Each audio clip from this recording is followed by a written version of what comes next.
Another issue, things the note said that the police never investigated.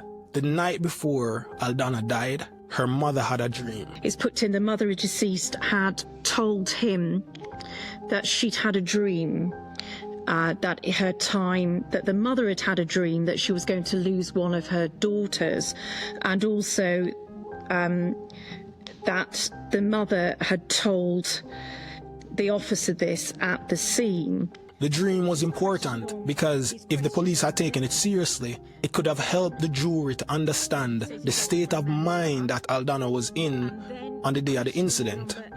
We submit that the mother should have been asked, it should be followed up with the mother as to more detail about the dream. She was asked when she was questioned in court how her daughter had reacted when she said she told her daughter. She cried. She cried, yes, absolutely, my lord.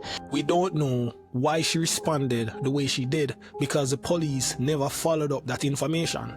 And in terms of motive, the jury were considering undoubtedly as a young woman, suddenly she goes and shoots herself in the bathroom. And there was some evidence here, which was not followed through, of a potential motive as to why.